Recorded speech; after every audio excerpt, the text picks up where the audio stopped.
모두 앞에 저희가 한국범보전기금이라는 그런 협회가 어떤 일을 하는 곳인지 저희가 안내하는 책자를 저희가 배부를 했는데요.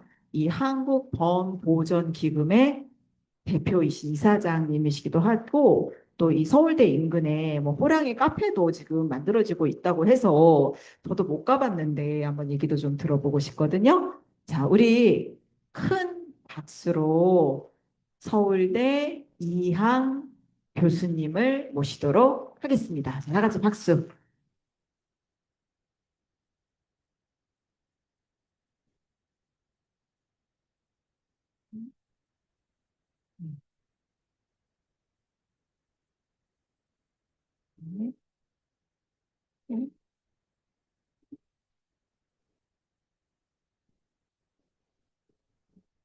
네,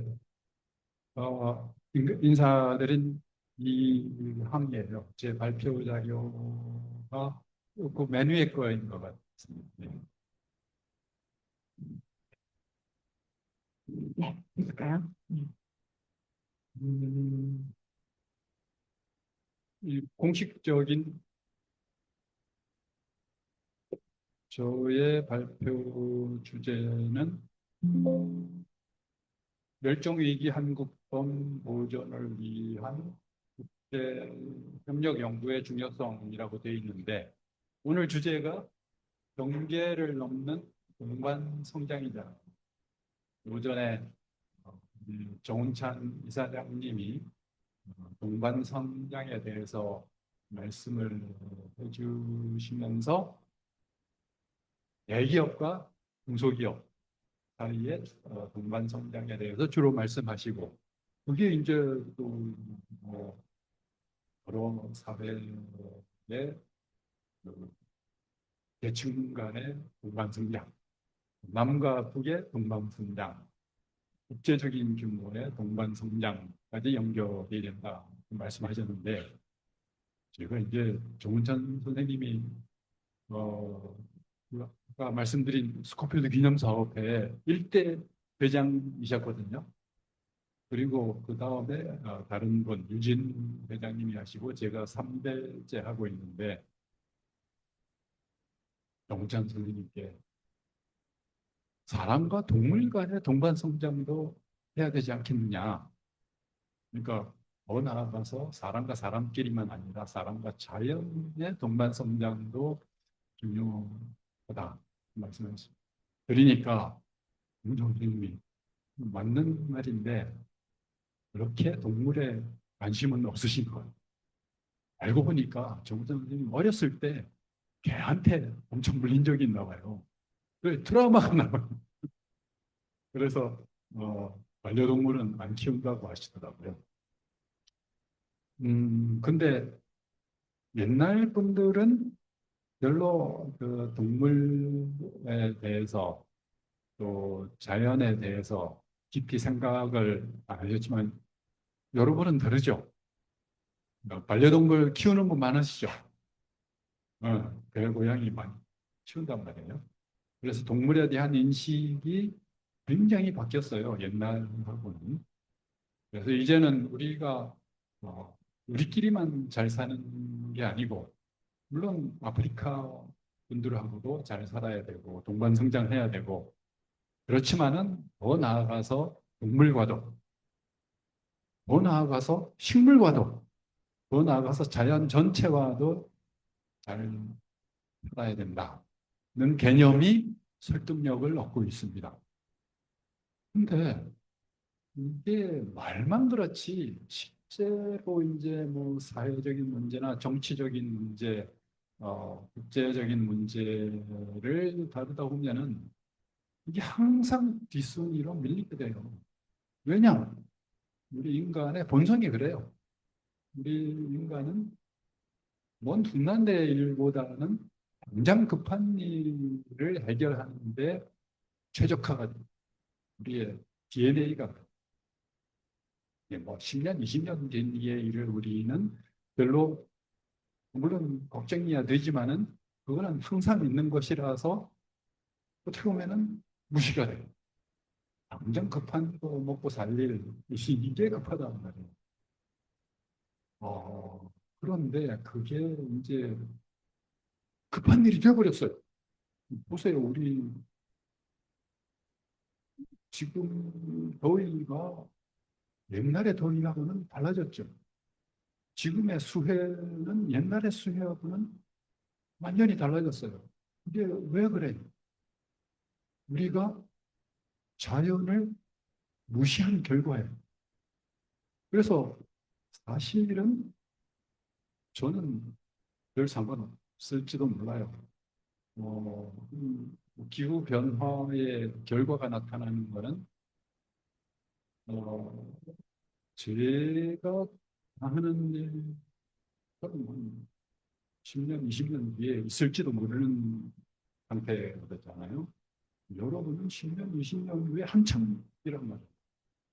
그래서 자연과의 동반성장은 여러분한테는 정말 닥친 일, 급한 일이라는 위기감을 가져야 되지 않을까 생각을 합니다. 저보다도 여러분이.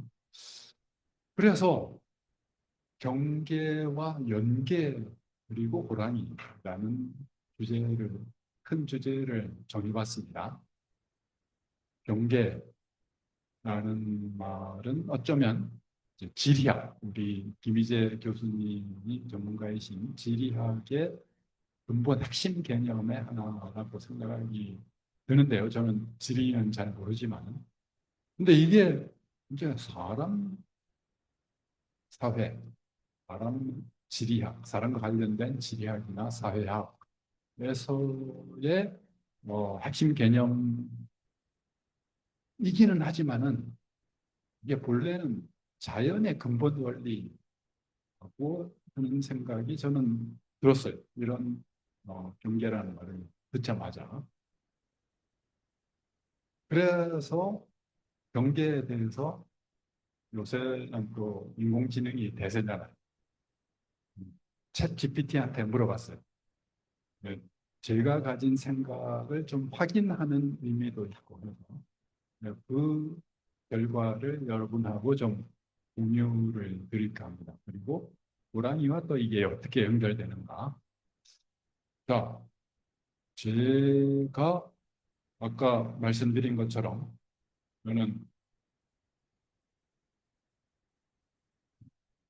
한국보건보존기금의 대표이기도 하고 또 호랑이 스코필드 기념사회 사업회 대표해서 일하고 있고 네, 서울대학교에서는 은퇴하고 명예교수로 있습니다.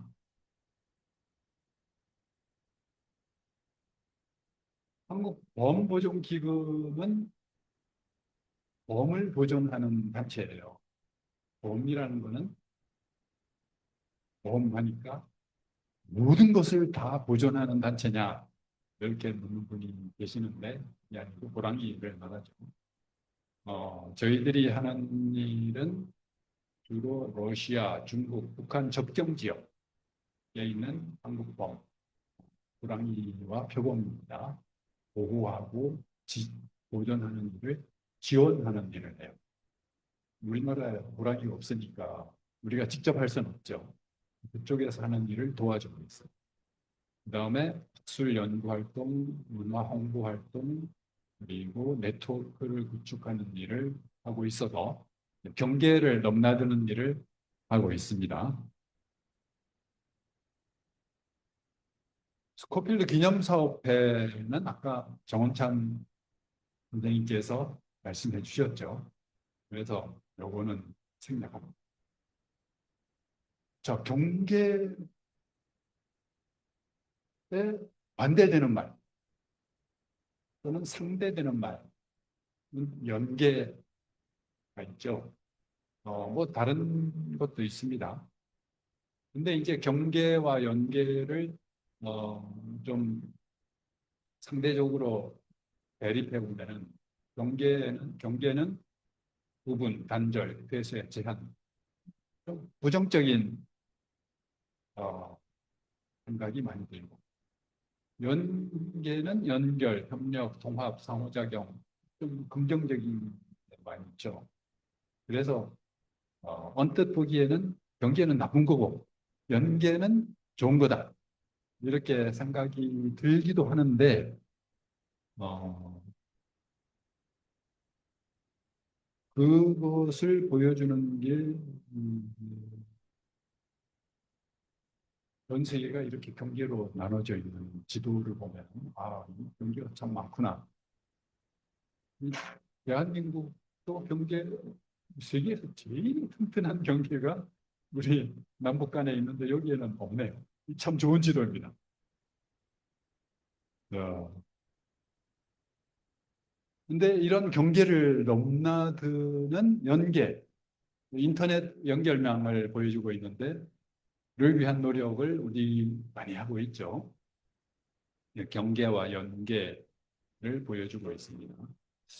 자, 이거를 이제 챗 GPT한테 경계와 연계를 좀 비교해 달라고 했더니 이런 표를 만들어 줬어요. 제가 생각하는 거하고 상당히 일치하고 있어서 그거를 그대로 가져왔습니다.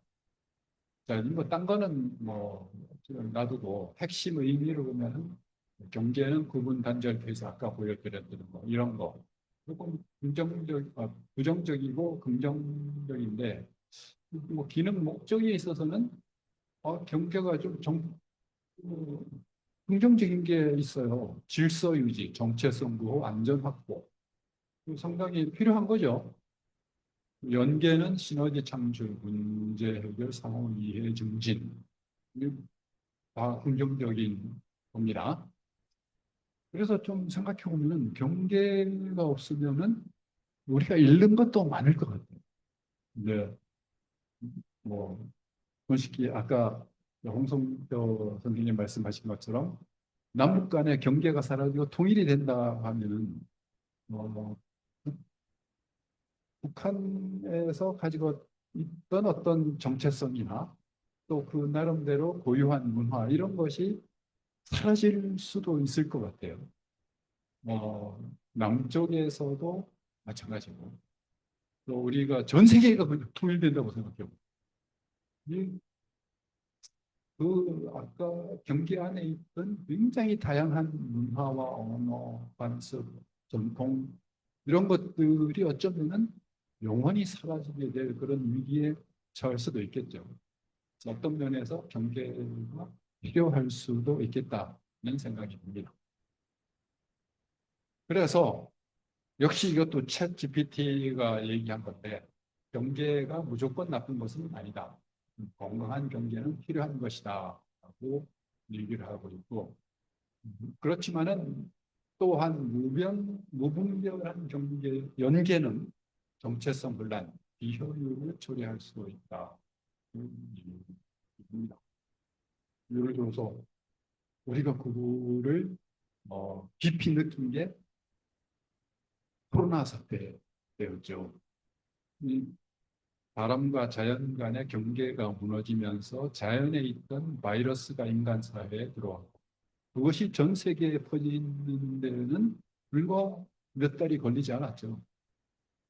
그래서 무분별한 연계는 어, 비효율을 초래했습니다. 그래서 핵심 개념은 경계 위에서 연계하는 역량을 우리가 키워야 된다. 경계를 인식하고 존중하되 그것을 넘어서기 위한 일정 수준의 다리를 놓는 것이라고 말할 수 있지 않을까 생각을 해봅니다. 자, 이게 이제 사람 사회에서만 중요한 게 아니고 어쩌면은 자연이 작동하는 근본적인 원리라고도 말할 수가 있는 게 그 예를 들어보면 여러 가지가 있는데 생태계에서의 경계를 우리는 에코톤이라고 부릅니다. 생태계는 전 세계 생태계가 하나가 아니고 물론 이제 하나로 보는 개념도 있죠. 그거는 좀 더 큰 개념이고 생물학에서 말하는 생태계는 뭐 해양 생태계, 또 육지에서도 산악 생태계, 뭐 하천 생태계, 또 산림 생태계, 초원 생태계, 뭐 여러 종류가 있습니다. 그런데 그 경계와 경계, 그 생태계와 생태계가 만나는 지점, 그거를 에코톤이라고 그러거든요. 그 경계 부분에서 섞이면서 굉장히 풍부한 새로운 생태계가 만들어지는 경우가 많습니다. 뭐 예를 들어서 바다와 육지가 만드는 갯벌, 굉장히 다양한 생물들이 서식하고 거기서 우리가 좋아하는 많은 것들이 생산되죠. 고기라든지 조개라든지 게라든지 굉장히 다양한 것. 그것이 또 우리 어, 생태계를 정화하고 교환하는 생산성의 공고장비라고 할 수가 있습니다. 그다음에 종과 아종이 만나는 곳에서 또 경계가 있지만 또 유전자 흐름이 있어요. 뭐 여러 가지가 있습니다. 그래서 사실은 이 경계와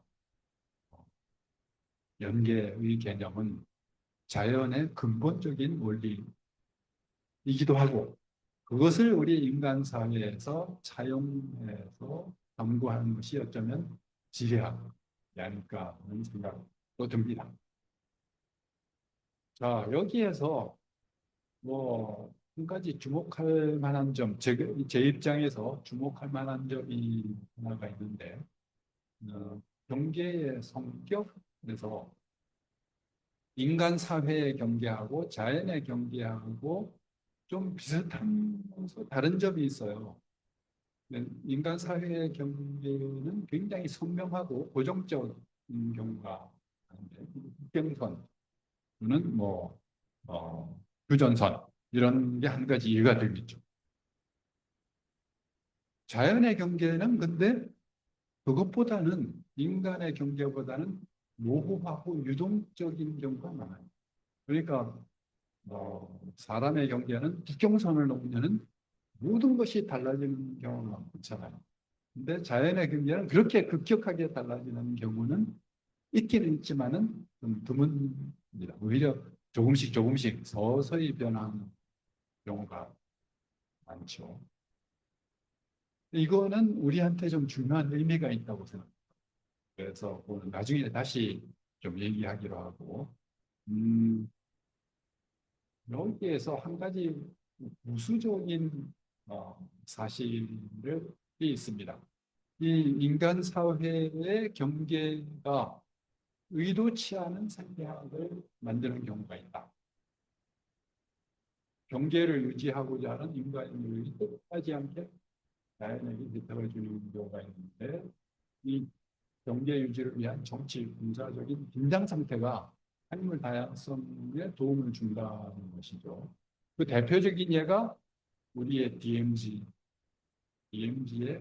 다양한 생물들이 지금 살고 있고 유지가 되고 있는데 그게 우리가 뜻하지 않게 군사적인 정치적인 긴장 때문에 이루어진 결과.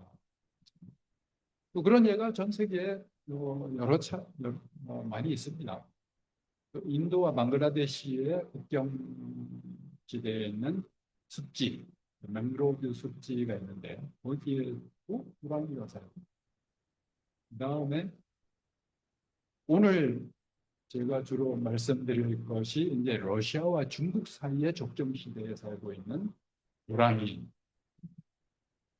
이제부터는 그 호랑이 얘기를 좀 말씀드리고자 합니다. 호랑이 다들 좋아하시죠? 우리말로는 웜이에요. 웜. 웜은 호랑이의 순 우리말입니다. 그런데 옛날 우리 조상님들은 호랑이하고 표범을 구분을 잘 안 했어요. 구분할 때도 있었고 구분 안 할 때도 있었습니다.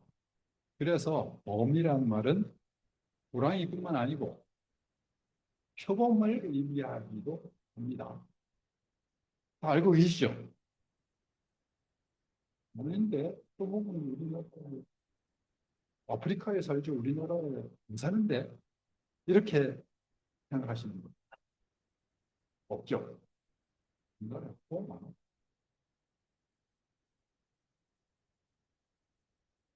어, 그 자세한 얘기는 여러분한테 나눠드린 한국법을 아세요. 이거를 참고하시고 거기에 이제 링크가 있습니다. 예, 링크가 있으니까 여기 가면은 한국 범보존기금의 홈페이지가 연결이 거기에 더 자세한 얘기 참고하시고 오늘은 왜 이 경계 지역, 그러니까 중국과 러시아 사이의 경계 지역에만 호랑이 표범이 살아남았을까? 뭐 크게 세 가지 이유가 있는데 첫째는 군사적인 긴장으로 인해서 개발이 억제되었다는 거. 이거 뭐 비행기 맞죠? 음, 아니 중국과 러시아는 지금 별로 싸우지 않는데 서로 친한 나라들 아니냐고 생각하실 수도 있지만 옛날에 냉전 시대에 굉장히 갈등이 많았어요. 그래서 러시아, 중국 양쪽의 군사도 뭐 직접 싸우지는 않았지만 군사적인 긴장이 높았었습니다. 이제 그 이유 중에 하나는 여기 중국, 러시아, 북한이 만나는 이 지역, 러시아 땅이 옛날에는 다 중국 땅이었죠. 근데 러시아가 밀고 내려와서 다 차지해 버렸어요. 그러니까 중국 입장으로서는 여기 옛날에 우리 땅인데 근데 여기는 또 우리 한민족 입장에서는 우리 민족이 여기 다 개척한 거기 옛날에 우리 땅인데 우리 그 고구려 발해 때 다 우리 땅이요. 러시아는 우리가 뭐 100년 전에 와서 차지한 건데 뭐 옛날 일을 들먹일 필요 있느냐. 이 지금 우리 땅. 그래가지고 상당히 서로 이해상충이하는 지역이기도 합니다. 그래 지금은 뭐 그렇게 군사적인 긴장이 높진 않지만은 옛날에 냉전 시대에는 군사적 긴장이 높았고 그래서 민간인들이 출입하기 어려운 지역이었어요. 지금도 상당히 그런 면이 있습니다. 그래서 개발이 억제가 돼요. 그다음에 군사 기지가 있어서 이게 불법 사냥을 억제하는 경우입니다. 우리가 DMZ에서 함부로 밀렵하기 어렵잖아요. 그 다음에 여기에 보호구역을 설치를 했어요. 그 이점을 살려가지고 러시아와 중국이 보호구역을 만들었어요. 먼저 만든 거는 러시아입니다. 2012년에 러시아에서 소금의 땅 국립공원이라는 랜드 오브 더 레오파드 내셔널 파크. 국립공원 이름이 표범이 들어가요. 왜 그러느냐? 여기에 살고 있는 표범이 바로 한국 표범이거든요. 우리나라의 한반도에 살았던 표범이 한반도에서는 전부 사라지고 여기에만 지금 남아있는 그 표범이 모든 고양이과 동물, 고양이과 동물이 전부 30 몇 종이 있는데 그 종들 아종 수준까지 포함해서 가장 멸종 위기에 가장 숫자가 작게 남은 종이 바로 한국표범이에요. 아종입니다. 이게 전 세계에서 여기에만 살고 있었어요. 그 숫자가 한 20년 전에 몇 마리나 될까요? 혹시 아시는 분?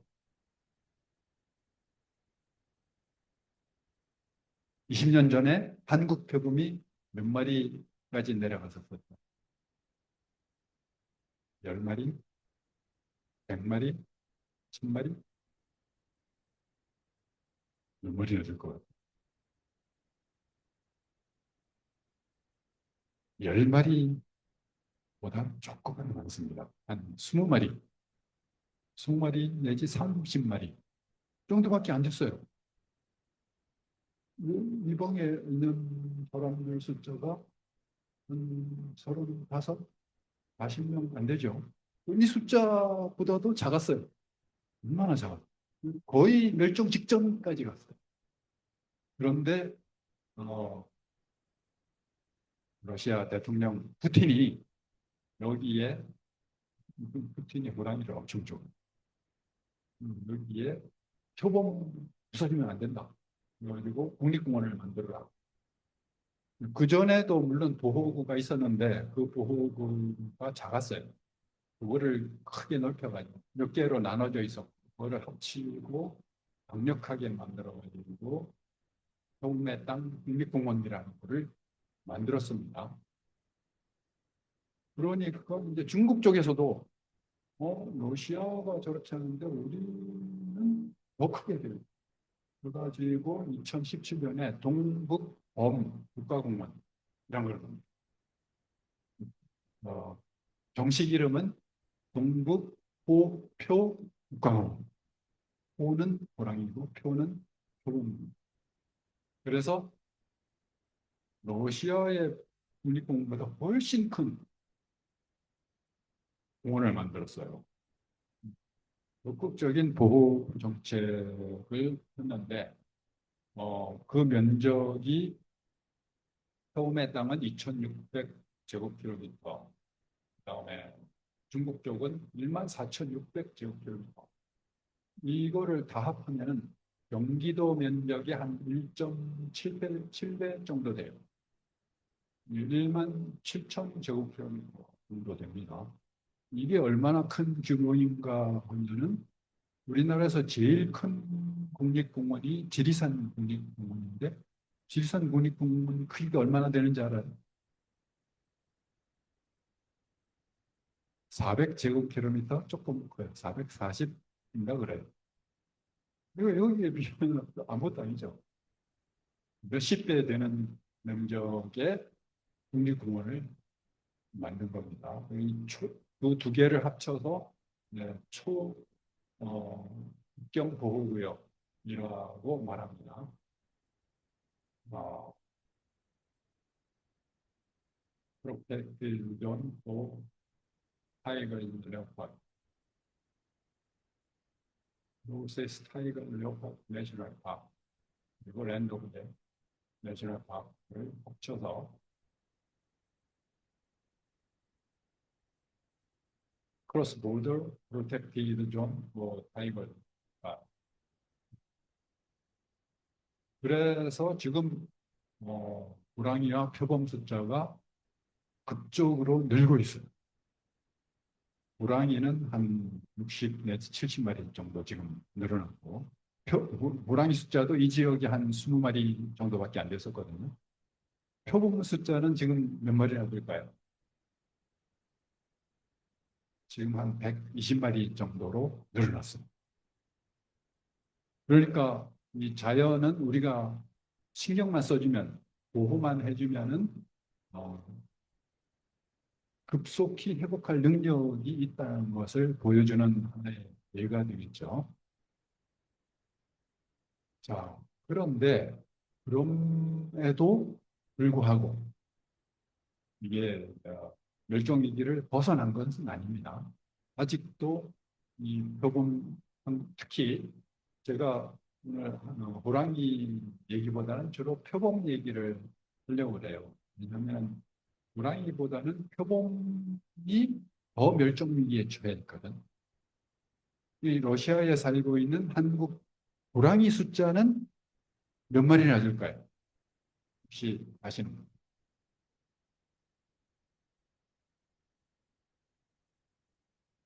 사탕을 가지고 왔어요. 제가 강의할 때는 사탕을 들고 왔어요. 그래서 손드는 분한테는 사탕 하나씩 나누고 애나 어른이나 상은 좋아하죠. 그래서 지금 호랑이 숫자가 한 500마리 되는 거예요. 근데 표범은 지금 한 100 몇 마리밖에 안 되잖아요. 그러니까 오히려 호랑이보다도 표범이 지금 위기에 처해 있습니다. 자, 이 표범 개체군에 대한 여러 가지 위협 요인이 있는데 인력 뭐죠? 이전에서부터 있어 왔었고 그것이 지금은 상당히 이제 줄어든 상태입니다. 국립공원 내에서 강력하게 단속하고 있기 때문에. 그다음에 서식지 감소, 단편화, 그리고 기후변화, 산불. 기후변화가 우리나라에도 산불이 문제가 되고 있지만은 러시아, 중국에서도 산불이 많이 나오고 있어요. 네, 그로 인해서 먹이동물, 먹을 게 있어야 되는데 물이 줄어들고 그 다음에 중요한 것이 유전적 다양성이 감소하는 거예요. 근친퇴화가 일어나고 있어요. 이거는 왜 그러냐? 숫자가 작으니까.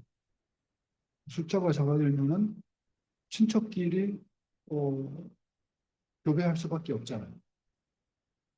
사람이 근친퇴화가 일어나면 어떻게 되죠? 이 유럽의 왕실에서 그런 일이 많이 있었죠. 근친 결혼을 많이 했잖아요. 그러니까 뭐가 생겨요?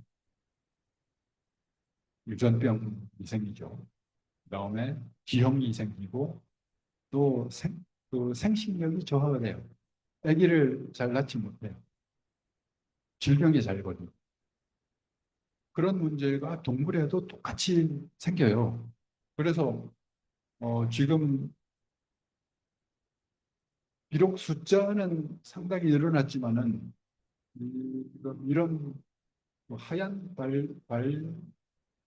끝에 하얀 점이 생기는 병원이 생기고 있고 반 이상 정상적으로는 별로 없는데 생기고 있고 또 꼬리가 이렇게 짧아진 휘어진 그런 병원이 생기고 있고 또 머리가 이렇게 들어간 보통 표본만 이렇게 긴데 음, 뭐, 두개골이 짧아진 그런 병이 생기고 있어요. 그래서 러시아 당국에서 굉장히 염려를 하고 여기에 이제 우리가 일할 틈이 생긴 거예요. 우리 한반도에 남한에 호랑이 표범이 없으니까 우리가 생태 연구는 할 수가 없잖아요. 우리는 그거 잘 못해요. 그렇지만은 유전자 연구는 우리 한국이 세계적인 기술을 갖고 있어요. 그래서 우리가 나서서 어, 당신들을 도와주겠다.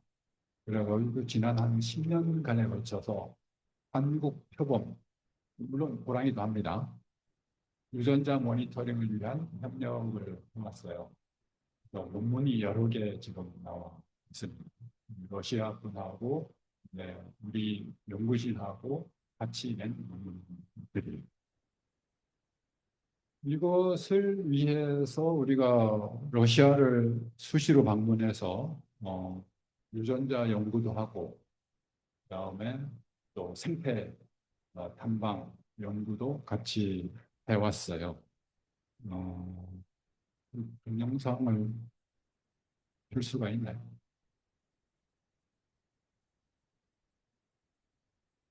동영상 보려면은 이걸 눌러야 돼요.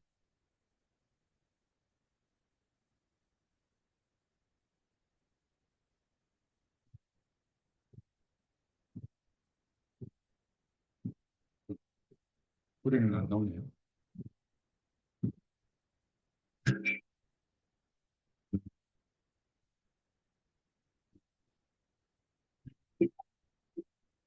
이 부원들이 러시아에 가서 처음에는 지금 사진을 편집한 겁니다.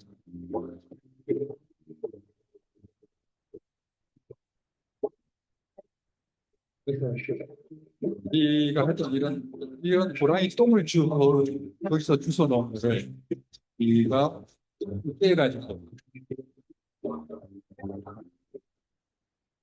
거기에서 유전자를 추출을 해요. 그래서 그 DNA를 분석을 할 수 있습니다. 여기서 국립공원이 본부가 있는 마을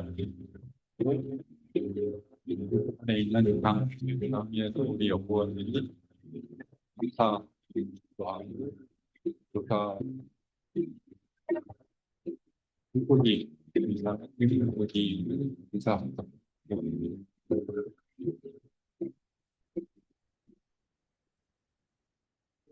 봐볼 수 없기 때문에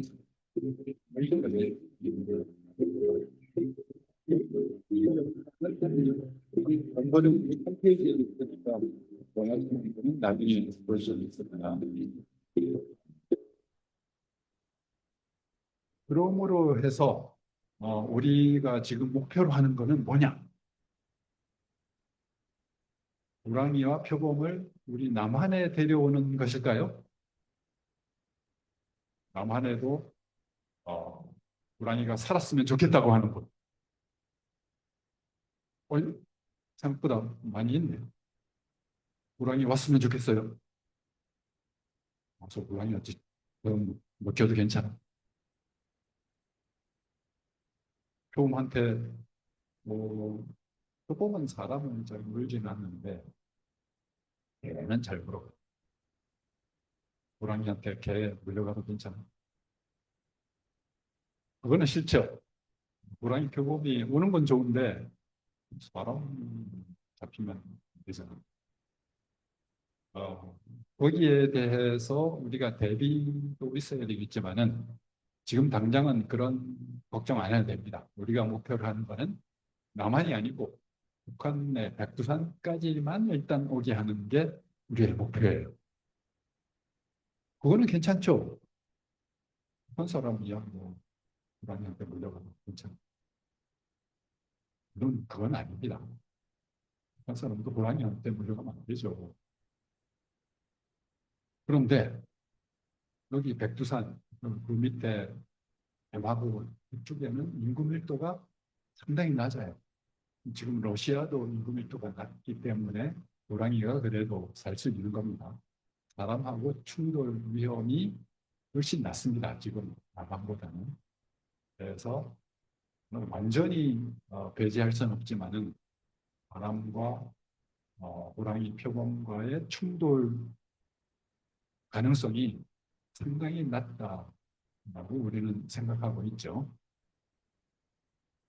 그런데 이거는 뭐 그냥 상상이나 우리가 바라는 일이 아니냐 이렇게 생각할 수 있는데 그게 아니에요. 지금 사실 백두산에 호랑이가 와 있어요. 물론 북한 쪽에 백두산에 호랑이가 있는지 없는지는 우리가 잘 북한 워낙 이제 북한 쪽의 정보는 우리가 얻기가 힘드니까. 그런데 백두산은 북한에만 있는 게 아니죠.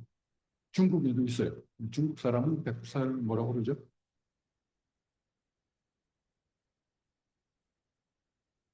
뭐라고 그래요? 중국 사람은 백두산을 뭐라고 그래요? 백두산이라고 안 그러죠. 뭐라고 그래요? 뭐라고 그래요? 몰라? 뭐라고 그래요? 장백산이라고 그러죠. 그 북한 저기 중국 쪽의 장백산에 호랑이가 이미 나타났어요.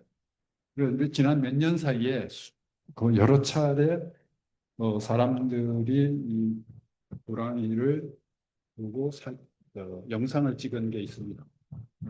그 백두산 꼭 천지에서 가까운 곳인데 이에 호랑이를 혹시 운전사가 호랑이를 보고 사진을 찍었어요. 있죠. 뭘 뜯어먹고 있어. 뭐 모기를 잡아서 지금 먹고 있는 거.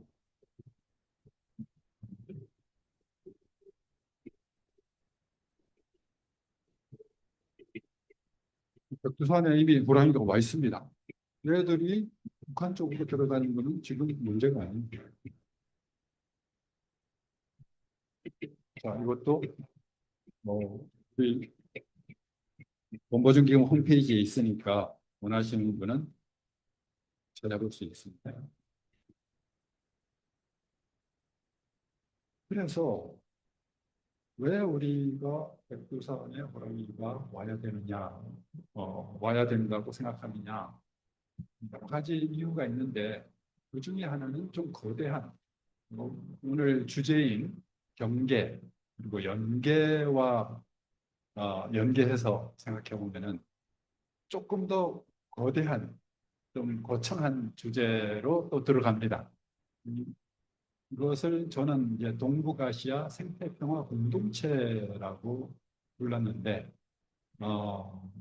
이것의 의미는 이렇게 정의할 수 있습니다. 동북아시아 지역에 거주하는 사람 그리고 다른 모든 생명체들로 이어져 있는 생태적 공동 운명체라고 정의할 수 있고 이것은 생태 축에 의해서 연결된 생태계를 공유하는 동북아시아 지역 국가와 지역사회, 기관, 단체들 사이에 느슨한 문화, 환경, 보건의료, 사회적 협력체계이다 라고 정의를 해보았어요.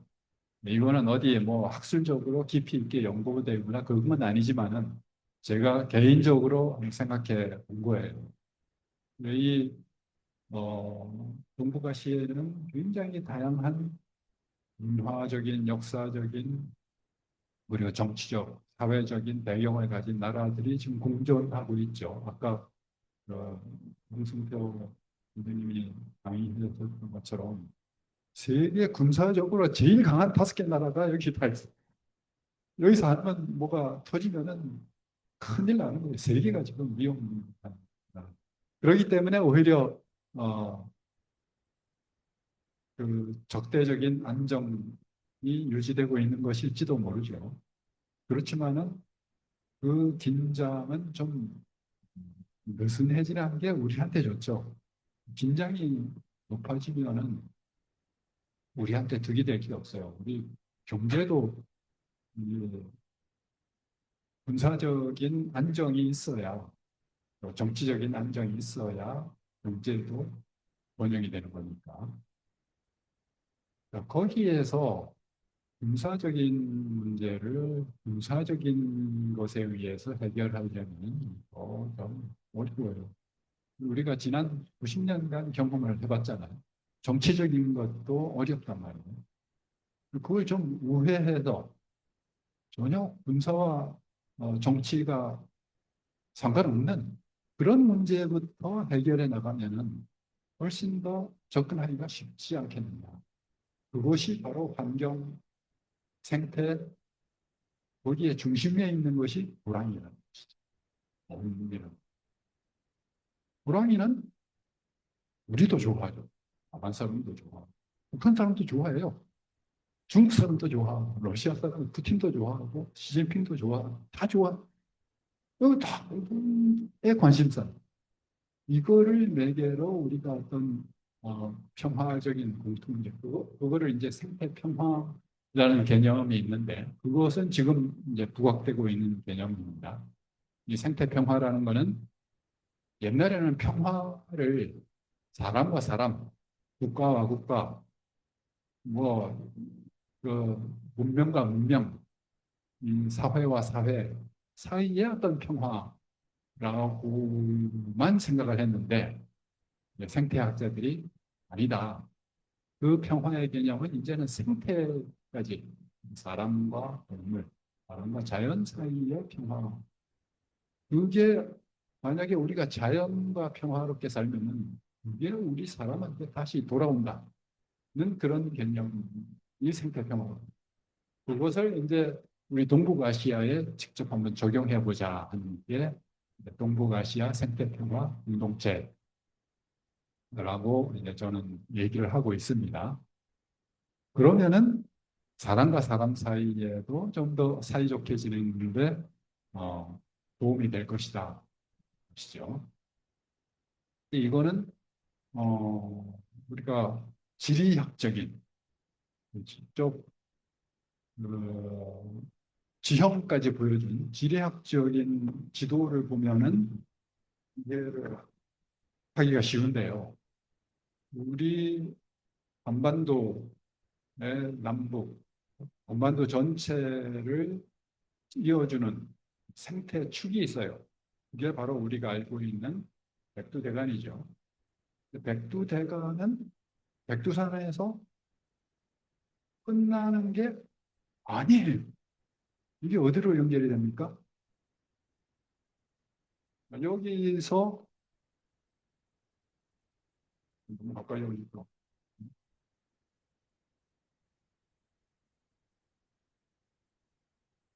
여기서 끝나는 게 아니고 이게 여기서 이 러시아 연해주에 있는 시오티알린 산맥으로 연결이 돼요.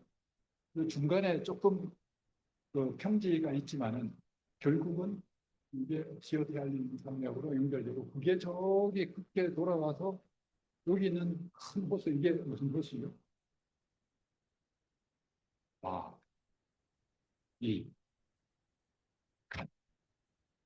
바이칼 호수죠.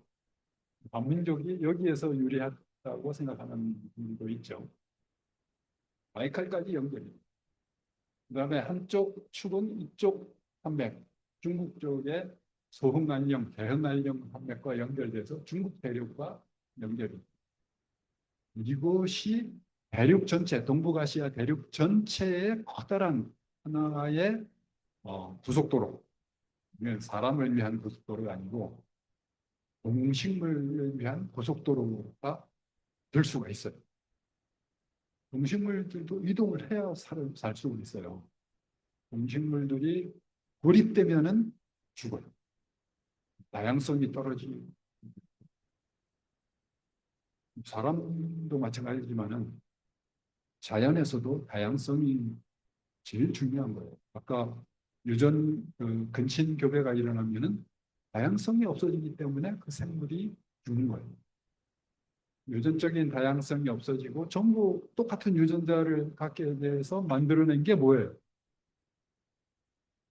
개에서 품종, 뭐 불독이니 치와와니 뭐 이런 것들이 근친 교배에 의해서 유전자가 고정된 그래서 새끼 낳아도 똑같은 게 자꾸 나오잖아요. 얘들이 사람이 돌봐주니까 살 수가 있지 치아와를 산에 풀어놔보세요. 살 수 있어요. 야생동물은 야생에서 살아야 되기 때문에 그 다양성이 없어지면 곧 바로 죽음을 의미하는 겁니다. 근데 그 다양성이 유지되기 위해서는 연결이 돼요. 연계가 있어요. 그 연계는 서서히 일어나요. 급격하게 일어나지 않습니다. 자연에서의 연계는 아까 본 것처럼 점진적이고 지속적으로 일어난다고 했죠.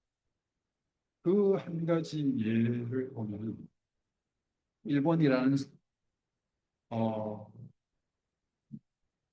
그 지역은 고립돼 있죠. 그러니까 물론 생물 상당히 큰 섬이기 때문에 굉장히 큰 섬이죠. 물론 생물들이 삽니다. 그런데 호랑이는 일본에 살아요, 안 살아요? 일본에 안 살아요. 역사적으로도 살지 않았고 표본도 없었어요. 그러니까 작은 동물들 늑대까지는 살았어요. 나 호랑이와 표범은 일본에는 살지 않았어요. 그러니까 연결되지 않았기 때문에.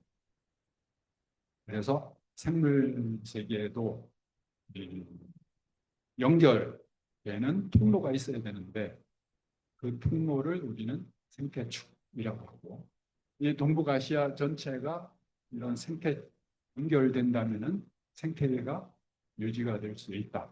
그리고 이것은 동북아시아 생태 공동체에 기여할 것이다라고 저희는 생각하고 있죠.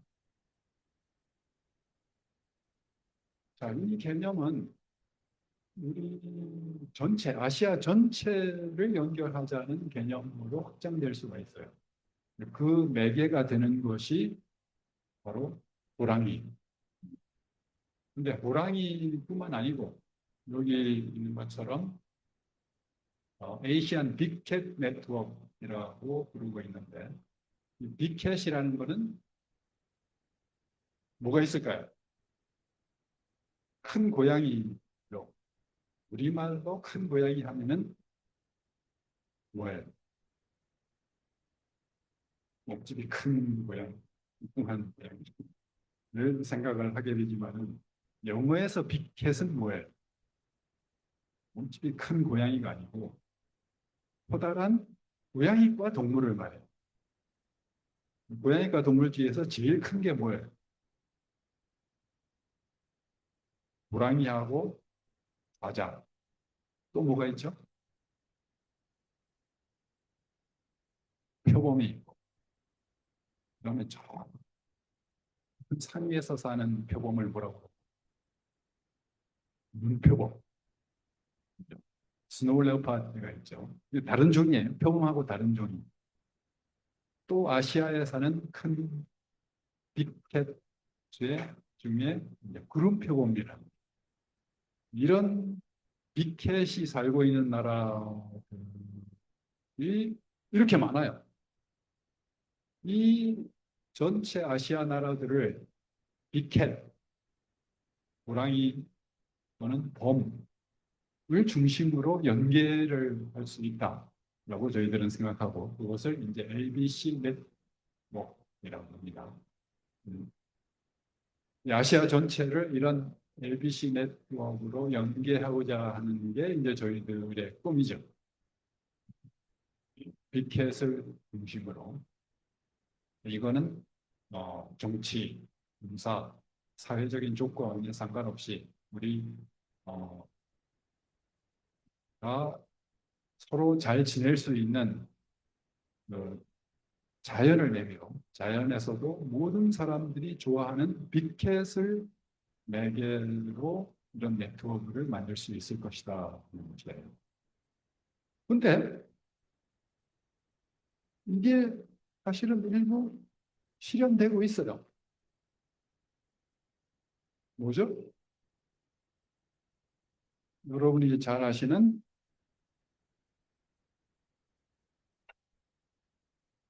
K-팝 데몬 헌터스에 의해서 실현이 되고 있어요.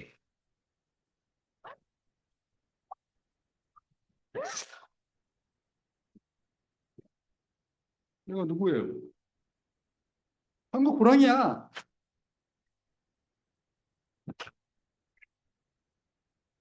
소리가 안 나오네. 예쁘죠? 또 재밌죠? 삑살 맞죠? 또 어리숙하고 좀 엉뚱하기도 하고.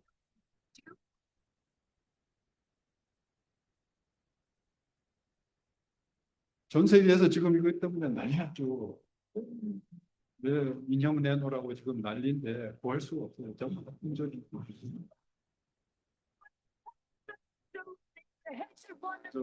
주문은 할 수 있는데 지금 주문해봤자 몇 달 있어야 될 거예요.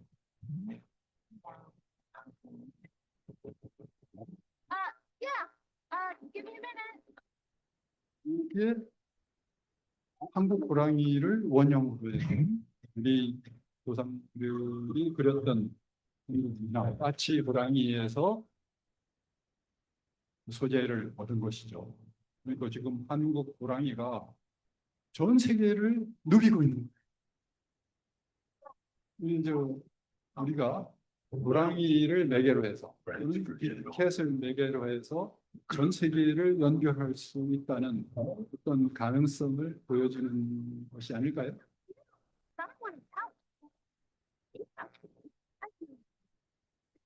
I definitely feel recharged. 이렇게 호랑이 또는 빅캣은 우리 한국 문화의 어떤 핵심, 정석을 사실 우리가 잘 생각을 안 해서 그렇지 생각해 보세요.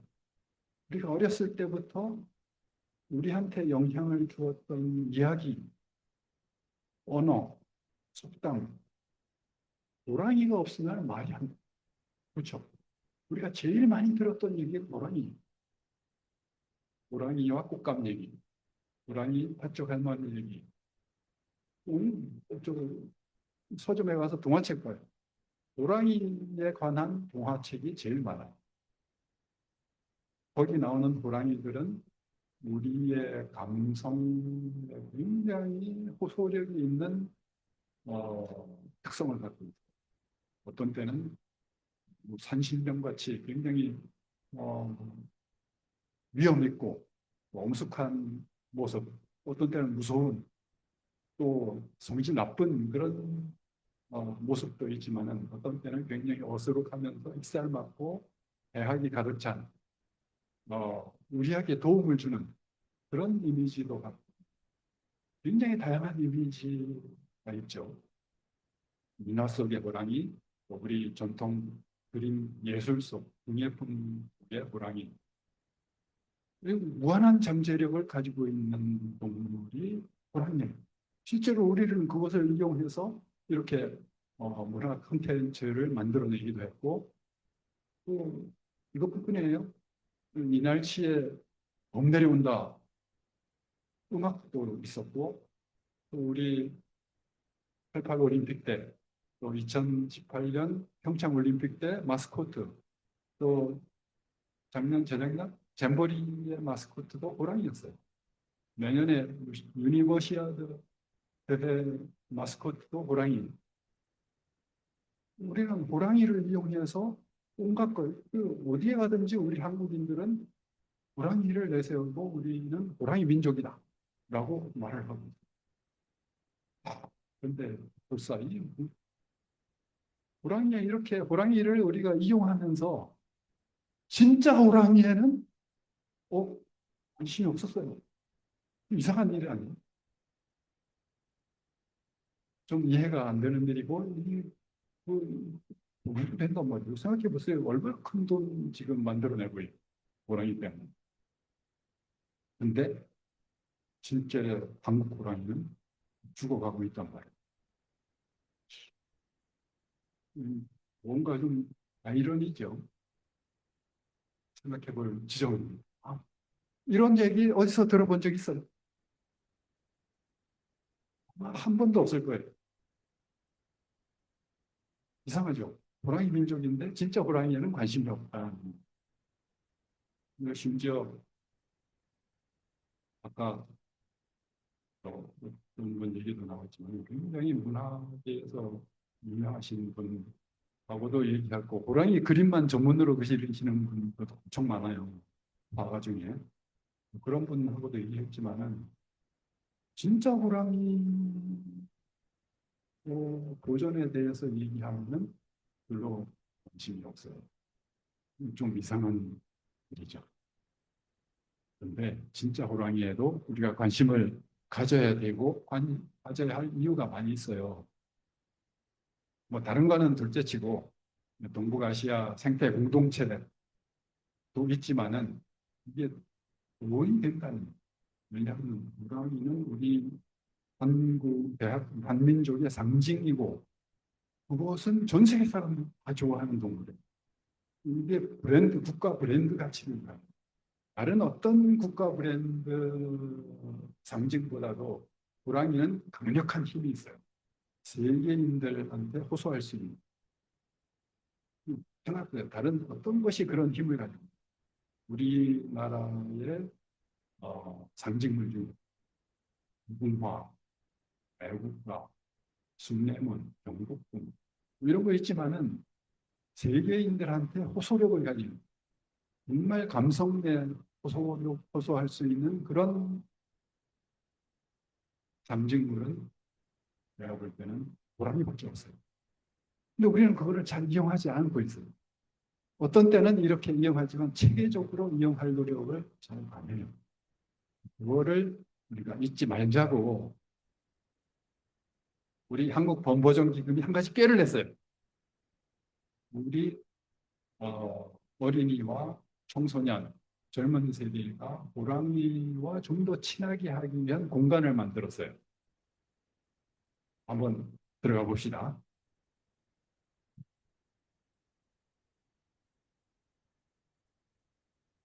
어? 들어가 볼게요.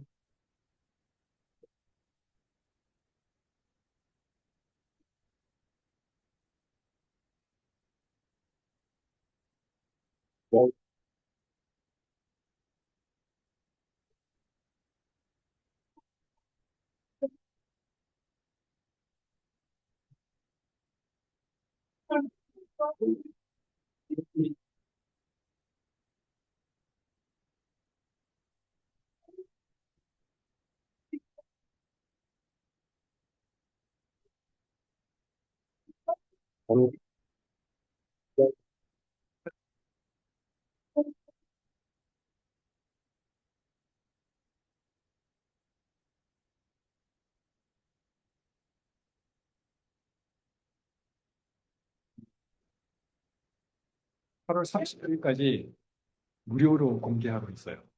금요일, 토요일, 일요일에. 어디냐? 여기서 바꿔보요. 서울대 입구역 있죠? 2호선 전철역 서울대 입구역에서 100m만 가면. 그래서 여러분 나눠준 그 소책자 거기 링크에 보면은 한국본보정기금 홈페이지에 그 광고를 해놨으니까 거기 위치를 보고 금토 일요일 오후에 오면은 공짜로 얼마든지 즐기면서 사진 찍을 수 있습니다. 친구, 조카, 연인과 같이 놀러 오실 수 있어요. 자, 결론입니다. 경계와 연계의 균형을 우리는 자연에서 배울 수가 있다. 그 중에 하나가 자연 경계의 모호성이에요. 그러니까 자연 경계는 한 줄로 탁 나눠진 거는 별로 없다고 그랬죠. 서서히 변한다. 이거를 우리는 배울 필요가 있다. 그것이 바로 어쩌면은 아까 순표 선생님께서 말씀하신 DMG 그리고 개선공단 그런 거라고 볼 수가 있죠. 그 남과 북이 확 바뀌지만은 그 중간 지대의 사람들이 만났을 때 융합이 일어났잖아요. 이런 자연과 비슷한 어떤 융합이 일어나고 서서히 변하는 나의 단계가 된 것이죠. 거기에서 우리는 자연 경계에는 훨씬 풍부한 생물 다양성을 볼 수가 있다.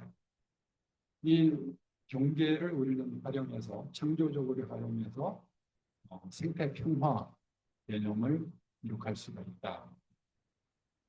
그리고 이 경계, 인위적인 경계에 의도치 않은 생태학, 인간의 경계가 때로는 자연의 연계에 도움을 줄 경우가 있는데 한국 표범이 그 가장 대표적인 예라고 볼 수가 있습니다. 자, 그래서 우리는 경계를 인간의 경계를 적절히 관리를 해야 되는데 이 자연과의 경계, 자연과 자연의 경계를 잘 관리하면은 어쩌면은 인간과 인간의 경계를 관리하는 데도 큰 도움을 줄 수가 있다. 이게 생태 평화 개념이라고 말씀드렸습니다. 그래서 경계 개념을 생태, 자연으로 더 확장을 하고 불황이도 있지 않기를 기대하면서 마치겠습니다.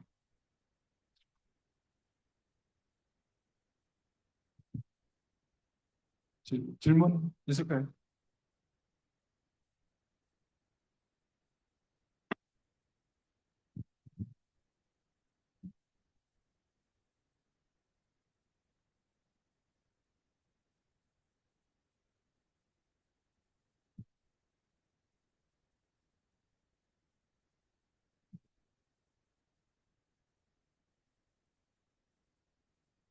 안녕하세요. 저는 동탄국제고등학교 2학년 재학 중인 이다은입니다.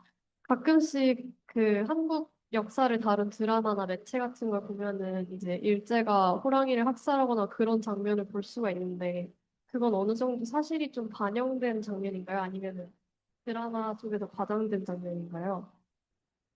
그거는 역사적인 사실이에요. 그거를 처음 밝혀내신 분이 혹시 누군지 아세요? 일본 사람이었어요. 그게 1986년인가 나왔던 한국 호랑이는 왜 사라졌는가라는 책인데 그 책의 저자가 엔도 기미오라는 일본인 작가, 동물 작가인데 동물에 관심이 많아서 한국에 여러 번 왔고 이분이 의문을 가진 게 옛날에는 한반도에 호랑이가 많았다는데 왜 지금은 없는가? 뭐 그거를 이제 그 이유를 밝히기 위해서 한국에 와서 자료를 뒤지고 답사를 하고 해서 결국 찾아낸 문헌에서 일제강점기에 조선 총독부가 내수구제 정책을 펼쳤다. 그때 어, 그 잡은 호랑이, 표범뿐만 아니고 뭐 멧돼지, 사슴, 뭐 많은 동물들의 숫자가 있어요. 그것이 어, 그 기록에 남은 숫자만 해도 일제강점기에 잡힌 호랑이 숫자가 100 몇 마리가 되고 그다음에 표범은 600 몇 마리. 그 옛날에 한반도에 호랑이보다도 표범이 훨씬 많이 살았다는 것이 사실인 것이죠. 근데 그 잡힌 숫자가 점점 갈수록 줄어들어요. 지금 이제 멸종돼 가고 있으니까. 그래서 호랑이는 1940년대까지만 기록이 있고, 그 후에는 이제 전혀 기록이 없고. 근데 표범은 일부 해방 후까지 살아남았어요. 마지막으로 잡힌 표범이 1970년이었어요. 그러니까 호랑이가 최종적으로 멸종한 것은 일제강점기의 해수구제 정책이지만은 표범의 마지막 숨통을 끄는 것은 우리였어요. 그 호랑이와 표범이 어디로 갔을 것 같아요? 호랑이의 기록은 없지만은 마지막으로 잡힌 표범은 어디로 갔냐면은 그 오신원. 그리고 우리 조상님들이 다 드셨습니다. 그래서 우리가 이제 호랑이 연구를 처음 시작을 할 때 제일 먼저 한국 호랑이가 뭐냐 하는 거를 확 밝혀내야 되잖아요. 지금 러시아에 살고 있는 시베리아 호랑이, 아무르 호랑이라고 하는 거하고 지금 옛날에 한반도에 살았던 호랑이하고 같은 거냐 다른 거냐 이거를 이제 유전자 연구를 통해서 밝힐 수가 있거든요. 근데 문제는 지금 시베리아 호랑이는 표본 구할 수 있지만은 한반도 호랑이는 없잖아요. 그, 그 표본을 어떻게 구해요? 한국에서는 구할 수가 없었어요. 왜냐하면 다 구워서 먹었기 때문에. 근데 100년 전에 우리나라에 호랑이를 잡으러 사냥 왔던 외국인들이 많이 있었어요. 일본 사람도 있고, 유럽 사람도 있고, 미국 사람도 있고. 그래서 그 사람들은 호랑이가 뭐 보신제라고 생각 안 했기 때문에 그걸 가지고 가서 그 뼈나 가죽을 자기 나라 박물관에 기증을 했어요. 그 박물관에서 우리가 표본을 발견하고 우리가 스미소니안 박물관에서 몇 개, 그리고 일본의 도쿄 과학박물관에서 두개골 발견해가지고 그 유전자를 가지고 와서 지금 시베리아 호랑이하고 비교하니까 어떻겠어요? 똑같아. 다를 게 없어요. 이거는 생태학적으로 다를 수가 없는 거죠. 호랑이가 뭐 도망방 건너면 뭐 러시아 호랑이도 뭐 이쪽에 오면은 한국 호랑이도 뭐 그런 거 아니잖아요. 그리고 호랑이가 위험을 잘 쳐요. 호랑이 바다도 건너다녀. 옛날에 우리나라 섬들에 호랑이가 많이 살았어요. 100년 전에 진도에서 호랑이 사냥했다는 기록도 있어요. 아, 그런데 이제 물론 일제가 호랑이를 멸종시킨 책임이 있기는 하지만은 그렇다고 우리는 책임이 없느냐? 그것은 아니라고 봐요. 왜냐하면 일본 사람들이 와서 호랑이 사냥을 할 때 그 밑에 실제 포수나 동원된 사람들은 다 한국 사람들이었어요. 물론 일본 사람들이 시키니까 했지만은 그렇다고 뭐 왜 우리 호랑이 잡느냐 하고 반대한 사람도 거의 없었어요. 오히려 좋아했지. 음, 그래, 호랑이가 사람 잡아먹으면 어떡하느냐. 일본 사람 고맙다. 지금도 그렇게 생각하는 사람이 있어. 일제가 잘한 것 중에 하나가 호랑이 없앴기에 잘한 거다. 이렇게 말하는 사람. 가슴 아프지만은 있습니다. 그리고 그 이전에 조선시대 500년에 걸쳐서 계속 우리는 호랑이를 잡아왔어요. 호랑이 잡는 군대, 차코갑사라는 것도 있었죠. 그 전쟁이 아닌 때 출세하는 제일 큰 수단이 호랑이를 잡는 거예요. 그러니까 우리는 호랑이를 산신령으로 절에 와서 산신각에 가면은 항상 호랑이와 산신이 같이 있는 그림이 있죠. 그렇게 숭배하기도 했지만은 또 호랑이를 미워하기도 했습니다. 알겠네.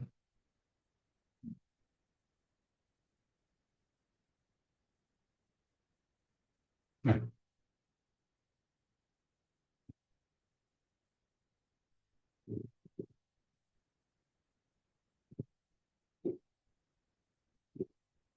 네, 안녕하세요. 전 이화여자대학교에 다니고 있는 오윤하라고 하는데요. 저도 호랑이를 비롯한 고양이과 동물을 정말 아끼고 사랑하는데요. 다만 현실적으로 호랑이를 복원했을 때 발생할 수 있는 문제에 대해서 어떻게 생각하신지 여쭙고자 질문을 드립니다. 첫 번째로 생태계에 미칠 영향이 궁금한데요. 호랑이가 멸종된 상황에 맞추어 생태계가 변화하여서 현재 밤비 정도가 우리나라의 최상위 포식자로 군림하고 있는 것으로 알고 있는데요. 하지만 호랑이가 복원되었을 때 야기될 수 있는 생태적인 혼란은 어떻게 될 것인지 그걸 여쭙고 싶고요. 두 번째로는 복원으로 인해 예상될 수 있는 인명 피해입니다.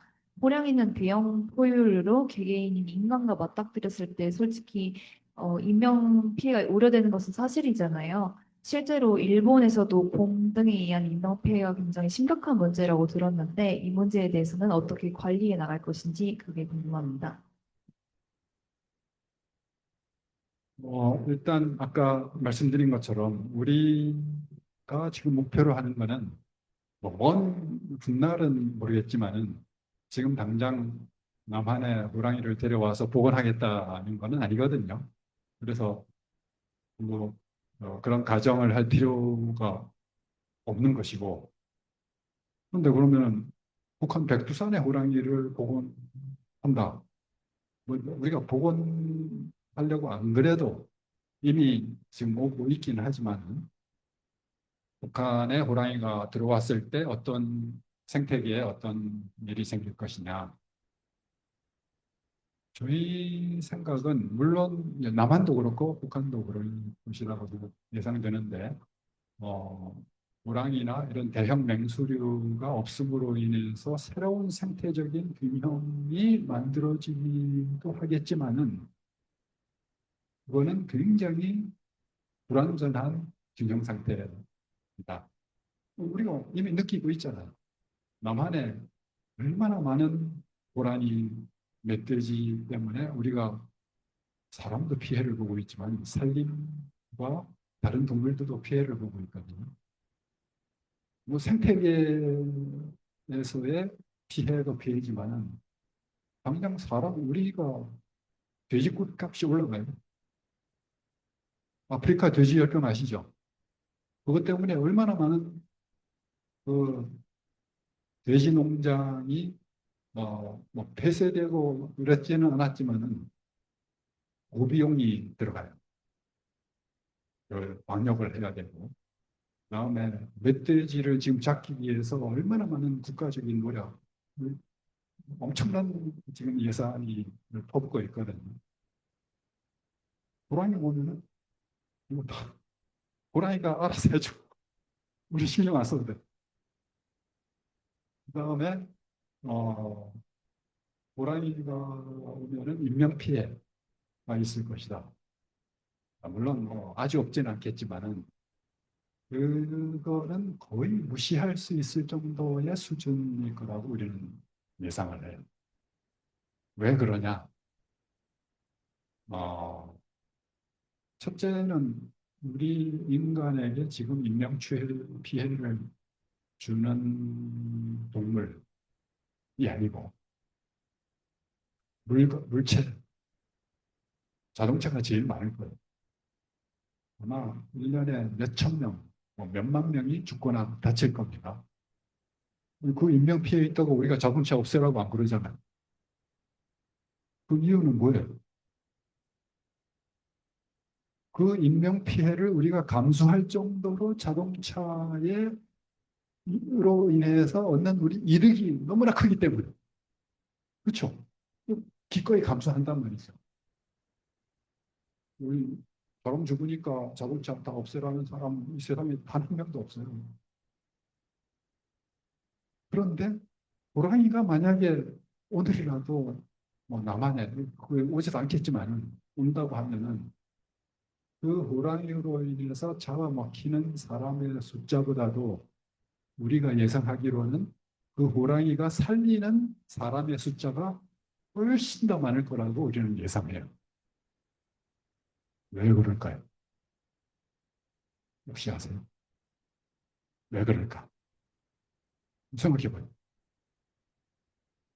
지금 호랑이가 없음으로 인해서 불어난 고라니, 멧돼지, 뭐 이런 동물들이 도로로 갑자기 뛰어드는 경우가 많아요. 그로 인해서 뭐가 생겨요? 교통사고 생기죠. 또 그로 인해서 많은 농작물 피해가 생기죠. 또 무엇을 대체하기 위해서 우리가 많은 예산을 거두고 있어요. 호랑이 엄청 그거 다 해결돼요. 그러니까 그 교통사고를 훨씬 줄여줄 거예요. 그로 인해서 살아나는 사람의 숫자는 아마 지금 그 통계는 잡히지 않아요. 왜냐하면 교통사고의 원인이 동물로 인한 것은 지금 그 항목이 없어요. 우리 잘 몰라. 그렇지만 굉장히 많을 거라고 우리는 예상. 그로 인해서 다치고 죽는 사람도 상당히 많을 거예요. 아마 몇십 명, 몇백 명, 최소한 몇백 명 수준은 될 거예요. 호랑이가 기껏해야 우리 얼마나 다치고 죽게 하겠어요. 기껏해야 뭐 한두 명 정도 훨씬 많은 사람을 살릴 거예요. 호랑이가 만약에 온다면 오지는 않겠지만. 그리고 그 호랑이가 우리가 옛날에 알던 호랑이하고 지금 호랑이는 상당히 달라요. 옛날에는 우리 그 제일 무서운 것 중에 하나가 호환 마마였잖아요. 사람 많이 잡아먹었어요. 옛날에는. 근데 그 호랑이가 지금 러시아에 있는 호랑이는 그렇게 사람을 잡아먹지 않아요. 왜 그럴까? 생각해 보세요. 옛날에 수만 마리 있던 호랑이를 우리는 다 죽였어요. 근데 그 중에서 몇 마리가 살아남아. 그 몇 마리 살아남은 어떤 호랑이겠어요? 겁이 많은 호랑이만 살아남아. 사람을 살살 피해다니고 조심성이 많고 사람 눈에 잘 안 띄게 행동하는 호랑이만 살아남았는. 그 후손들도 그런 호랑이. 그리고 자기 자식들한테도 가르치겠지. 사람이란 동물은 이 세상에서 제일 위험한 동물이니까 절대 가까이 안. 그렇게 가르쳤을 거예요. 그래서 그 호랑이 후손들이 북한에 오더라도 사람을 자기가 먼저 피해. 지금 러시아에 있는 연구자들 얘기를 들어보면은 호랑이한테 굉장히 가까이 있다는 것을 자기가 느끼지만 호랑이를 본 적이 없대요. 그러니까 자기가 먼저 알아서 사람을 피한다는 거죠. 호랑이도 그렇고 표범은 더 그래요. 아예 표범은 사람을 공격한 적이 없어요. 호랑이는 가능하죠. 그래서 호랑이도 특수한 경우에만 사람을 공격하거나 또는 사람이 살고 있는 부근에 나타나거나 개를 잡아가거나 소를 공격하거나 그러는데 그 특수한 경우는 이제 늙고 병들고 먹을 게 없을 때 상태가 굉장히 안 좋았을 때만 그런 행동을. 그래서 정상적인 경우에는 거의 다른 눈에 띄지를 않습니다. 그래서 우리가 러시아에 가서 호랑이 탐사를 나가면은 러시아 연구자도 자기 평생에 호랑이 본 적은 손에 꼽을 좀한 번인지 두 번밖에 없어요. 근데 호랑이 똥이나 호랑이 발자국은 지천이죠. 그래서 그거 보러 다니지, 그거 가지고 조사를 하지, 호랑이를 직접 보고 조사하는 좀 답이 됐네.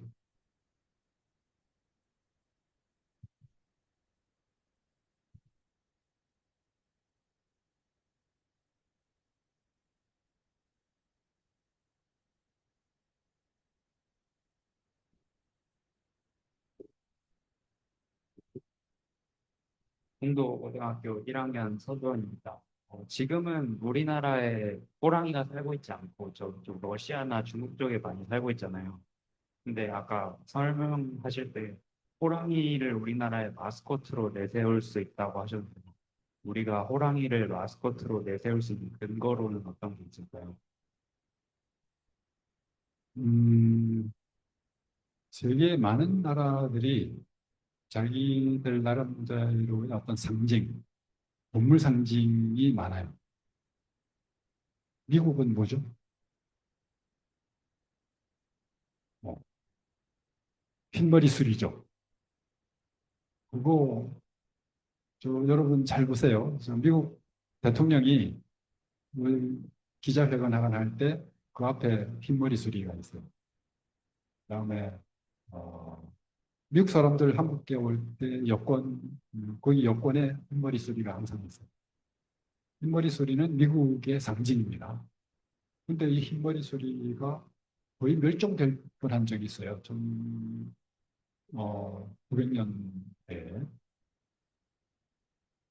그거를 살리기 위해서 미국 정부에서 긴급 법안을 만들어가지고 흰머리 수리를 보호하는 법안을 만들어서 겨우 지금 살아난 거예요. 러시아는 뭐죠?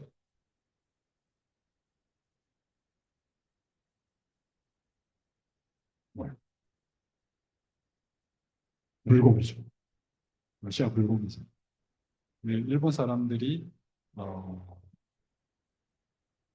1907년에 외적인 사냥단을 조직해가지고 한반도에 호랑이 사냥을 봤어요. 그때 그 사람들이 그 사냥꾼 모임을 정호군이라고 군대라고 이름을 붙였어. 그리고 군가도 만들었어요. 오늘은 조선에서 호랑이를 잡고 내일은 러시아에 가서 불곰을 잡자. 그게 이 사람들의 모토였어요. 그러니까 호랑이의 기세를 한반도의 기세를 꺾고 그다음에 러시아까지 우리가 진출하겠다는 이제 그냥 호랑이를 잡은 것은 우리 민족의 길을 꺾는 것이라고 생각했다는 것을 엿볼 수가 있죠. 불곰까지 잡겠다는. 중국은 판다. 중국 하면 판다지. 인도는 코끼리. 일본은 일본 원숭이. 영국은 네? 사자. 근데 영국에 사자가 산 적 있어요? 없어요. 이게 뭐야? 자기 나라에 살지도 않는 동물을 영국 왕실의 상징으로 하고 있잖아요. 아유, 그러면 우리 호랑이 없으니까 우리 상징으로 못해? 그건 무슨 말이야? 수천 년 동안 같이 살아왔고 우리 문화의 정수, 호랑이 민화 우리 먹여 살리고 있는 거죠. 말이 안 되죠. 우리 지금 없다고 호랑이를 우리 상징으로 못 한다는 거. 우리 전 세계에서 우리 민족만큼 호랑이에 관한 이야기, 전설, 민화, 그림, 예술, 공예품 이런 거 발달한 나라가 없어요. 우리는 호랑이를 국가 상징으로 할 만한 커다란 자산을 갖고 있는. 그것은 생태적인 것뿐만 아니고 문화적인 거, 사회적인 거 전부 다 있어요. 나 이유가 없어. 근데 안 하고 있어. 이상하죠.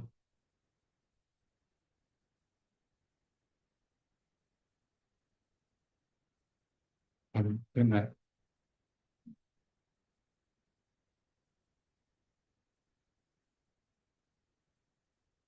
어떤 면에서 호랑이 입장에서 보면은 우리에서 굉장히 아이러니를 느끼기도 하면서 좀 섭섭하기도 할 것 같아요. 온갖 곳에서 호랑이를 내세우면서 우리가 88 올림픽 때, 평창 올림픽 때, 뭐 무슨 행사할 때마다 또 군대에서 제일 많이 사용하는 게 호랑이예요. 맹호부대, 흑표부대, 또 부대마다 다 이름이 호랑이 표범 다 들어가. 심지어 대학교도, 우리 대학교, 고려대학교. 호랑이를 그렇게 내세웠으면 호랑이를 위해서 뭔가를 해야 될 거 아니야. 아, 왜냐면 대한민국 자체가 안 하는데 뭐. 그래서 제가 그 충격받은 것이 바로 그런 거였어요. 제가 1999년부터 야생동물에 관심을 갖게 돼가지고 어, 그때 제가 본래 전공이 생화학이에요. 생화학을 야생동물에 적용하는 분야가 있다는 걸 나도 그때 처음 알았어요. 보전 유전학이라고 하는 건데 그거를 이제 어, 해외에서는 어떻게 하는가 알기 위해서 미국에 갔어요. 미국에 여러 동물원들, 뭐 자연사 박물관 이런 데 가서 뭐 사람들하고 얘기하고 배우고 그러고 있는데 그런 데마다 호랑이 포스터가 있어요. 그럼 미국에는 호랑이가 산 적도 없는 나라인데 왜 호랑이가 포스터가 있지? 하고 저는 물어봤더니 작년에 호랑이 그 심포지움을 했었대. 여러 군데에서 했었대요. 작년에 왜요? 그랬더니 작년에 호랑이 회장 1998년이 호랑이 띠였어. 그래서 내가 1999년에 갔던 거예요. 그리고 그때 했던 심포지움 포스터가 그대로 걸려 있는 거예요. 그 심포지움의 제목을 보면은 호랑이가 왜 지금 멸종위기에 처해 있느냐? 호랑이의 생태는 어떠냐? 호랑이를 살리기 위해서, 복원하기 위해서는 뭘 해야 되느냐? 이런 거. 그런 거 나는 들어본 적이 없어. 세상에. 호랑이 땅에서 왔는데. 호랑이 민족인데. 이거 자존심 상하는 일 아니에요. 호랑이 민족은 아무것도 모르는데 미국 사람들이 호랑이 어떻게 살릴 거냐 연구하고 있고 어떤 사람은 평생을 러시아에 가서 호랑이 보존을 위해서, 호랑이 연구를 위해서 평생을 바치는 사람들도 있더라고요. 이거 호랑이 민족의 자존심 문제다. 그래서 이 나라도 한국에 돌아가면은 호랑이 일을 해야 되겠다. 그건 못했어요. 다른 일이 바빠가지고. 그러다가 이제 1998년에서 12년이 지나면은 언제예요? 2010년이죠. 2010년 호랑이 해가 가까이 오는 거야. 이거 안 되겠다. 이제는 뭔가 해야 되겠다. 그래가지고 아까 엔도 김희호 선생님이 지은 책 그거를 번역을 하고 그 다음에 한국 호랑이의 뼈, 저 흔적, 그 표본을 찾아 나서는 일을 하고 그래가지고 논문 내고 그다음에 어, 번역하고 시작하고 한국 범고정 지금 그때 그 이전에도 표본 만원계라는 게 있었는데 그거를 한국 범고정식으로 법인화해서 이제 일을 조금씩 키워 와서 운영을 호랑이를 잊지 말아야 하고 우리 호랑이 민족이니까 당연히 해야 되고 호랑이를 문화적으로만 상징적으로 문화적으로 이용하는 건 좋아요. 당연히 해야 돼. 그렇지만은 그 원조 호랑이, 진짜 호랑이 또 잊지 말아야 되는 것이 우리의 의무가 아니냐. 그리고 그래야 우리가 호랑이를 상징으로 세계에 이거 우리가 상징이다 얘기할 때 뭔가 내세울 게 있어야 되잖아. 우리가 설사 지금 한반도에 호랑이가 없다 할지라도 호랑이 복원을 위해서 우리가 러시아 지원하고 있고 중국도 의뢰하고 있고 북한도 도와주고 있다. 뭐 이렇게 얘기하면 되는 거예요. 그리고 언젠가는 호랑이가 돌아올 꿈을 꾸고 있다. 그러면은 세계 사람들도 한국 사람들이 그래도 가상하다. 이것은 어떤 의미에서 우리의 역사 바로잡기의 하나라고 생각을 해요. 왜냐하면 물론 우리도 호랑이 죽였어. 그렇지만 최후의 호랑이의 숨통을 끊어놓은 것은 일제잖아요. 우리가 원해서 우리가 자발적으로 한 일은 아니란 말이에요. 역사 왜곡의 하나. 우리는 인간사만 중심으로 얘기를 해서 일제강점기의 역사 왜곡을 바로잡는 여러 가지 일을 하고 있지만은 자연사, 일제에 의해서 왜곡된 자연사를 바로잡는 노력은 거의 없어요. 그것도 하나의 역사 왜곡이랍니다. 역사를 바로잡기 위해서 조선 총독부 건물을 헐어내고 경복궁을 다시 재건했잖아요. 왜 중요해? 우리 그냥 경복궁을 우리의 상징으로 우리의 마음속에 간직하고 경복궁 사진, 3D로 상상의 복원 그리고 아, 여러분 가상현실로 가볼 수 있고 하고 그러면 되는 거 아니에요? 숭례문 불탔을 때 왜 숭례문을 꼭 복원을 했어야 되죠? 문화유산이라는 거는 복제품은 가치 없는 거죠. 사진, 상징, 복작품 이거는 가치 없어요. 진짜가 있어야 돼요. 자연유산은 안 그래요? 자연유산은 훨씬 더 진짜가 중요하죠. 그거는 문화적으로뿐만 아니라 생태적으로도 중요합니다. 근데 우리는 문화유산에는 그렇게 문화유산 복원은 이거 돈을 얼마든지 들어서라도 이거 복원해야 된다고 하면서 자연유산 복원은 관심이 없어요. 이상한 일이에요. 이거는 우리 민족이, 우리 한국인의 어떤 조금 왜곡된 가치관이 아닐까 생각합니다. 아까 얘기했죠. 미국 사람들은 자기의 상징인 흰머리 수리가 멸종하려고 했을 때 엄청난 국가적인 역량을 총동원해서 그걸 되살려냈어요. 근데 우리는 왜 안 그럴까? 우리는 왜 우리의 동물에 대해서 관심이 없을까? 좀 이상해. 나도 잘 모르겠어요. 근데 지금까지 우리는 그걸 생각해 본 적이 없기 때문이기도 한 것 같아요. 그래서 우리가 호랑이 카페 만들어 놨으니까 놀러 와요.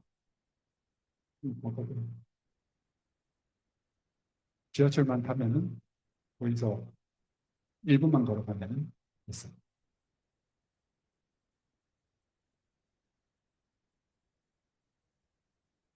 또 있나요, 혹시? 질문 있나요? 네.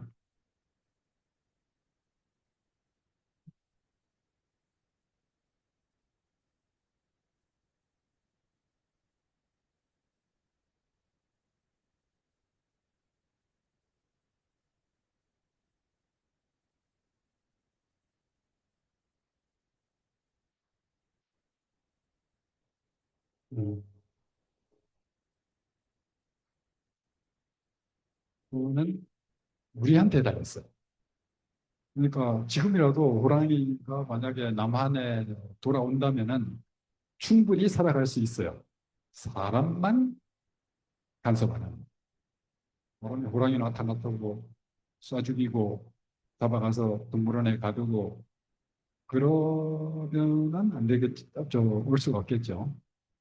근데 사람만 받아들인다면은 호랑이 먹을 거 천지예요, 지금 남한에. 멧돼지 그렇게 많지. 호랑이 그렇게 많지. 호랑이 피고 오면은 이거 뭐 이런 세상이 있나 하고 막 남한에 주저앉을 거예요. 그 소식이 지금 백두산까지 가지 않을까. 언젠가는 올 거예요.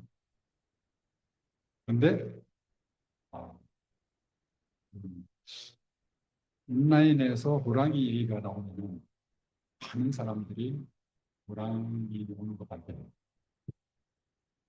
뭐 산에 등산을 해야 되는데 호랑이 겁나서 어떻게 하느냐 이렇게 하는 분들이 상당히 많아요. 그래서 우리가 호랑이 카페를 낸 이유 중에 하나가 젊은 분들, 어린이들이 호랑이 프렌들리한 자세를 갖도록 돕기 위해서. 아까 얘기한 것처럼 설사 호랑이가 온다 하더라도 그 인명, 호랑이 때문에 죽는 인명보다 살리는 인명이 훨씬 더 많을 거다. 그리고 호랑이로 인해서 우리가 얻게 되는 이득, 이 자동차에 버금갈 거다. 그 호랑이로 인해서 얻게 되는 국가 브랜드 가치, 이거는 헤아릴 수 없는 거예요. 대한민국이 내세울 수 있는 굉장한 가치를 가지고 K-팝과 함께 K-컬처와 함께 K-호랑이가 전 세계를 지금 줄을 잡고 있잖아요. 제가 이 호랑이를 활용해서 소설을 쓰셔서 세계적인 작가가 되신 분도 제가 한번 소개하고 싶어요. 저희 GG 클럽 서포터즈시기도 한데요. 톨스토이 문학상을 받으신 김주혜 작가님이 바로 이 한국 범보전기금의 홍보 대사로 활동하고 계신데 이분이 쓰신 책이 Beast of a Little Land, 작은 땅의 야수들. 그래서 이 사라져가는 그때 일제시대 한국 호랑이를 맨 앞에 설명하는 그 장면으로 시작하는 소설을 통해서 세계적인 작가가 되셨어요.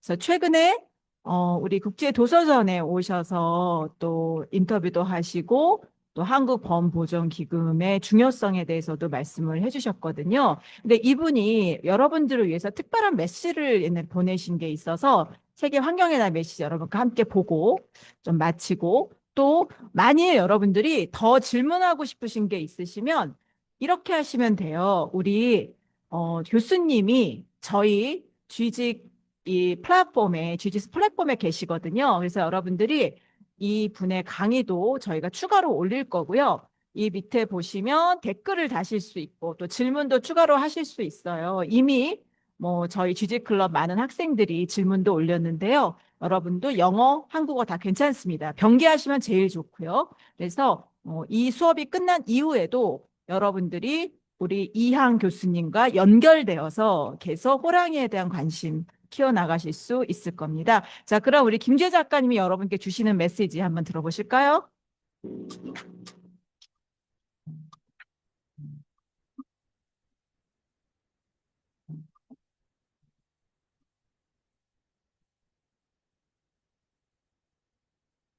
안녕하세요. 김주희 작가입니다. 2025년 6월 한국 저희가 병인교대 6월 달에 병인교대에서 세계 환경의 날 행사가 열렸었어요. 천 지역 후배들이 많이 참가한다니 뿌듯한데요. 저도 학창 시절부터 자연에 대한 관심이 많고 친환경 잡지를 창간 10년 동안 운영하기도 했습니다. 현재 자연이 당면한 많은 과제 중 플라스틱 오염은 올해 행사의 테마입니다. 플라스틱은 석유로 만드는 것이기 때문에 기후 위기와도 밀접한 연관이 있으며 생태계, 특히 새들과 해양동물들에게 극심한 해를 끼치고 있습니다. 이번 행사를 통해 많이 배우고 창의적인 아이디어를 떠올리며 무엇보다 거기서 그치지 않고 실천으로 옮기고 사회를 바른 방향으로 이끄는 리더가 되시기를 바랍니다. 인간은 자연의 일부이며 지구 없이는 인류도 없다는 사실을 국내와 해외 GG 클럽 청소년들이 앞장서서 알려줬으면 좋겠습니다. 앞으로도 플라스틱 오염, 생태계, 그리고 제가 특별히 사랑하는 한국범에게 많은 관심을 부탁드리며 지구를 구하는 활동을 하시길 바랍니다. 감사합니다. 어찌 보면 호랑이와 문학과 국가 브랜드가 사실은 다 연결되어 있는데 우리가 그동안 따로 봤던 거잖아요. 그래서 오늘 강의해 주신 이한 교수님께 큰 박수 보내주시고요. 우리 GG 클럽 학생이 GG 프로페서 이 배지를 달아주신다고 하거든요. 네, 좀.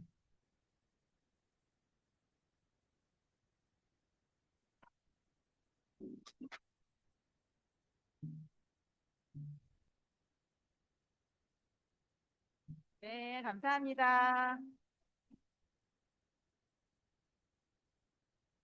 자, 우리 한 5분만 쉬었다가요.